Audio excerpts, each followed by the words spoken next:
একেবারে প্রত্যেক মাহফিলে আমি দেখছি তার, এই যে আমি যখনই এসে বসছি আমার নজরে প্রথম সামনে ওই ছেলেটা পড়তো। পরে একদিন আমি ইচ্ছা করে তারা ডাক দিছি, দিয়া বললাম মাহফিল শেষে যে বাবা এদিকে আসো, তোমার এদিকে সবসময় দেখি আমার সামনে কত, কই থেকে আইও, তোমার বাড়ি কই, কি করো তুমি? ছেলেটা বলতেছে যে আমার বাড়ি বানিয়াচং, শায়েস্তাগঞ্জ বানিয়াচং, বাংলাদেশের সবচেয়ে বড় গ্রামের নাম হলো বানিয়াচং। পরে হে কইল যে হুজুর আমি ঘাস কাটি, মানে ঘাস কাইটা ঘাস বিক্রি করি, এই আমার এই সামান্য কাজ, আমার আর কিছু নেই। তাই বললাম তুমি সব মাহফিলে আসো কেমনে, তাহলে ঘাস কাটো সারাদিনে কষ্ট করে, এই গাড়ি ভাড়াটা কেমনে পাও? তো বলতেছে হুজুর আমি যখনই কোনো পোস্টার দেখি আপনার, তো আমি এই 10 টাকা 5 টাকা 2 টাকা জমাই, ওই কয়েকদিনের ঘাসের টাকা ওইটা মিলাইয়া তো এরপরে আসি ওয়াজ শুনতে, আবার যাই, ফিরে যাই। তাই বললাম মাশাআল্লাহ। তো আরো 2-1 লাইন কথা বললে কইলাম আচ্ছা ঠিক আছে বাবা, আর কিছু কইবানি? ওই ছেলেরে আমি এমনি বলছি, ওই বললো যে হুজুর আমার একটা স্বপ্ন আছে, জীবনের আশা আছে। স্বাভাবিক ছেলেটা বলতেছে যে আমার একটা ইচ্ছা, আমি সব সময় 10-20 টাকা করে জমাইতেছি, আল্লাহ যদি আমার একদিন তৌফিক দেয় আপনার একদিন ওয়াজে দাওয়াত দিমু, আমাকে বাইক দিমু আমাকে এলাকায়।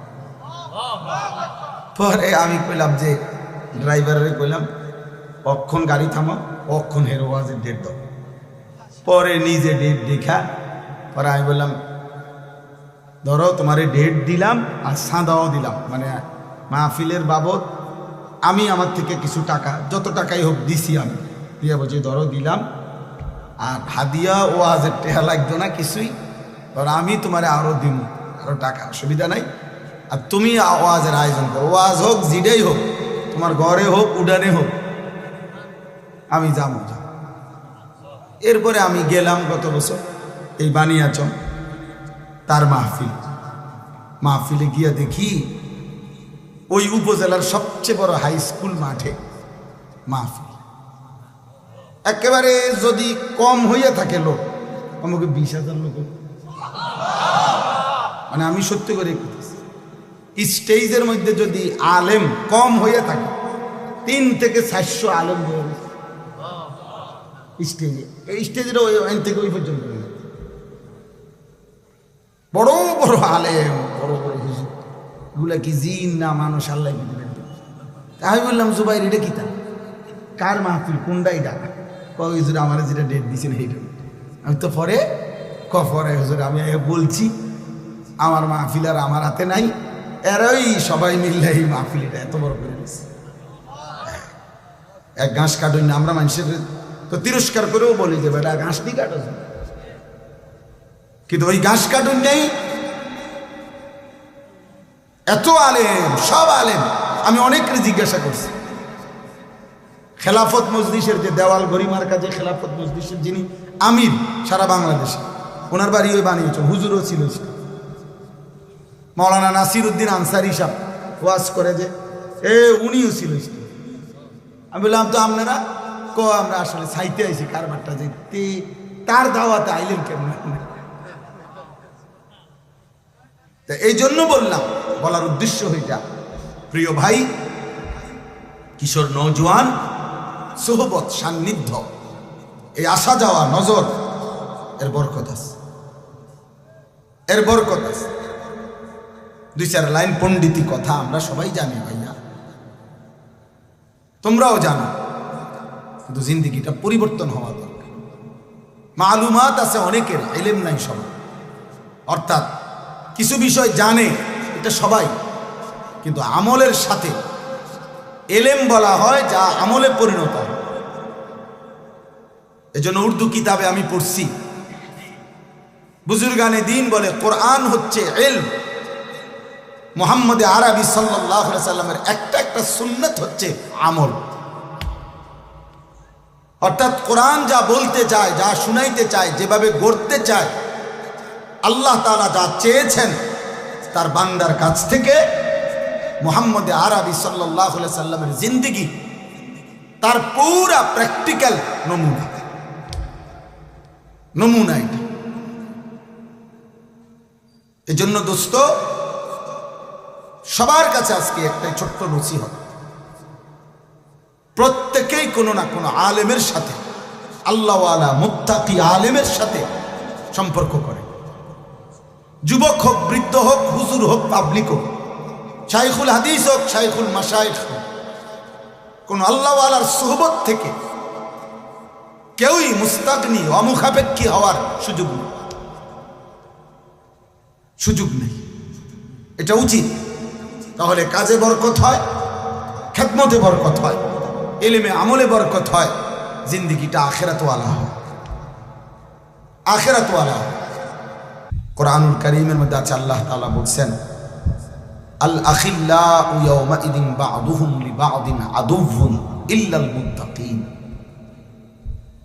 কিয়ামতের দিন দুনিয়ার সকল বন্ধুরা একে অপরের শত্রু হয়ে যাবে, শুধুমাত্র মুত্তাকি যারা, তাকওয়ার জন্য একজন আরেকজনকে গুনাহ থেকে বাঁচাইবার ক্ষেত্রে, ইবাদত আমলের উপরে চালাইবার ক্ষেত্রে বন্ধুত্ব ছিল, এই মানুষগুলো কিয়ামতের দিনও হাসরে মিজানে ফুলসেরাতেও বন্ধুই থাকবে। কোরআন শরীফের আয়াত। কোরআনুল কারীমের মধ্যে আছে, আল্লাহ তাআলা বলছেন, অসৎ বন্ধুর কারণে, চরিত্রহীন বন্ধুর কারণে, নাফরমান বন্ধুর কারণে মানুষ হাসরের ময়দানে নিজের আঙ্গুল আফসুস করতে করতে দাঁত দিয়া কামড়াইতে থাকে। ইয়াউমা ইয়াআদ্দু যালিমু আলা ইয়াদাইহি। আল্লাহ বলেন, নাফরমান পাপী নিজের দাঁত দিয়ে আঙ্গুল কামড়াবে আর আফসুস করবে। কি করবে? বলবে, ইয়া লাইতানি লাম আত্তাখিজ ফুলানান খলিলা।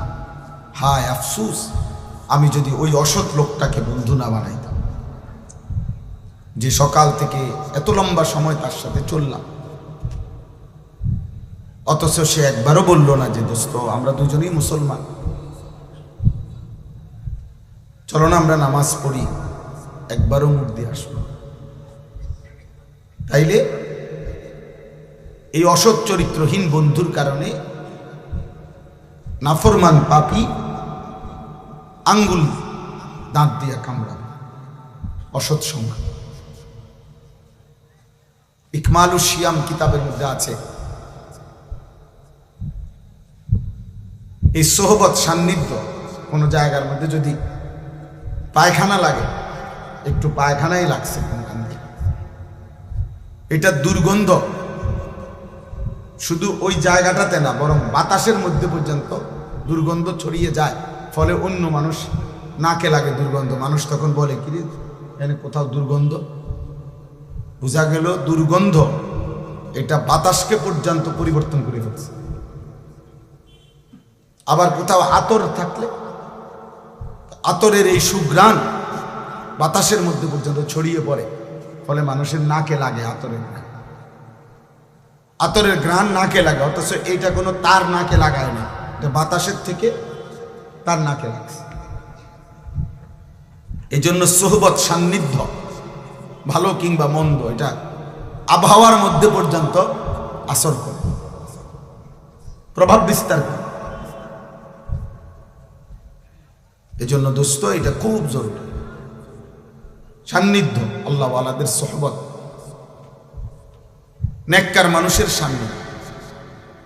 আমাদের খুলনার হজরত, বাংলাদেশের একজন বড় বুজুর্গ, হজরত মৌলানা মুফতি নুরুল আমিন সাহেব, করাচি হজরত কুতবে আলম আরিফ বিল্লাহ হজরত মৌলানা শাহ হাকিম মোহাম্মদ আখতার রহমতুল্লাহ আলাই, উনার খলিফা।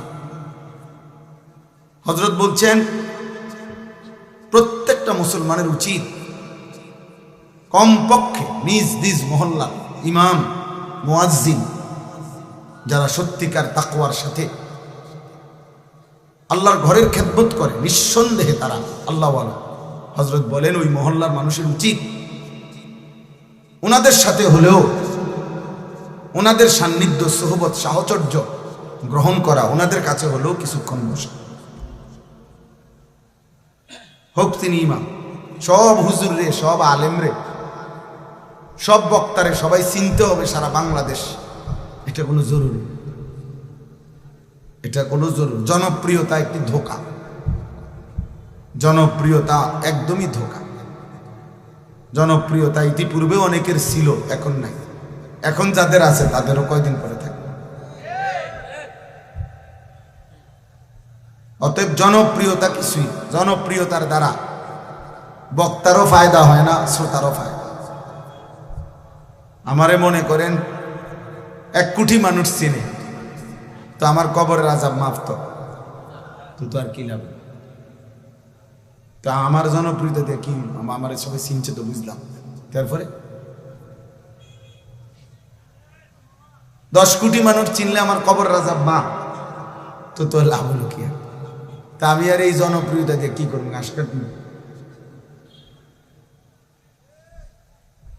আবার দেখেন, আমারে চিনে, মনে করে 1 কোটি মানুষ আমারে চিনে, এতে আমনের কি লাভ?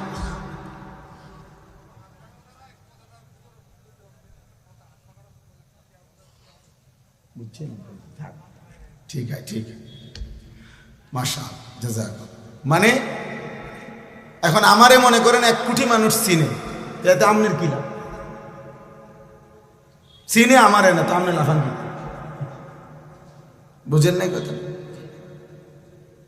তো চিনে আমারে সব মানুষ, কবরের আযাব মাফ হবে আমনে, কথা বলে না কেন?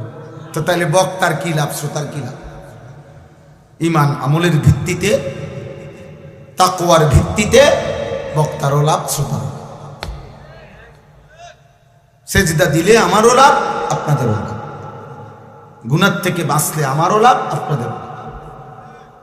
আল্লাহ তাআলার গোলামি হুকুমের উপরে থাকলে আমারও লাভ, আপনাদের। এজন্য আউলিয়ায়ে কেরাম, বুজুর্গানে দ্বীন সর্বযুগে যখন আল্লাহর কথা বলতেন, তো বলতেন উসিকুম ওয়া ইয়া, যে এই কথাগুলো আপনাদেরকেও বলছি, নিজেকেও বলছি। এই দিন, এই শরীয়ত, এই ইসলাম, এই কোরআন, এই সুন্নাহ, নবীজির তরিকা, সব আমার জন্য, আপনাদের জন্য নাকি? আমাদের সবার জন্য না? সবার জন্য। এই জন্য দোস্ত বললাম, আমার কথা হলো এই সুহবত, উলামায়ে কেরামের সান্নিধ্য, চোখের এই নজর, মানে শুধু চোখ বলতে এটার অর্থ হইল যে মানে চোখে চোখে আসা যাওয়া করা। যেন এই পরিমাণ একজন আলেমের কাছে, তোমরা কিশোর যুবক, তোমাদেরকে বলি ভাই, এই পরিমাণ কোন আলেমে দ্বীনের কাছে আসা যাওয়া করবা, দেখা সাক্ষাৎ হলো, কথা শুনলা, একটা কথা শুনলা, যেন তোমারে দেখলেই চিনে, দেখলেই চিনে। এই দেখার দ্বারা, চিনার দ্বারা, এই নজরের বরকতে ইনশাআল্লাহ ধীরে ধীরে তোমার মধ্যে আমলের জজবা আসবে, গুনাহ ছেড়ে দেওয়ার মানসিকতা আসবে। হঠাৎ সবার সাথে শূন্য চলে গেল, আর কোনোদিন কোনো আলেম, ইমাম, দিনদার কারোর সাথে কোনো সম্পর্ক নাই, আবার ওই গুনার পরিবেশ, আবার ওই বন্ধুদের আড্ডা, মোবাইলের আড্ডায়, তো আবার এলোমেলো হয়ে যায়। এজন্য একজন আলেমের সাথে আমার শায়েখ আল্লামা মুফতি মুশতাকুর নবী কাসেমি হযরত এটা বলে সবসময়, যে কোনো একজন আলেমের সাথে কমপক্ষে এভাবে সম্পর্ক রাখা উচিত যেন হাসরের ময়দানে উনি দেখলে আমাদের ছিলেন। এই পরিমাণ আসা যাওয়া করছে, যেন লক্ষ মানুষের সামনে ভিড়ে থাকলেও এই যে আমার পরিচিত, আমার মহব্বতের এনেছি।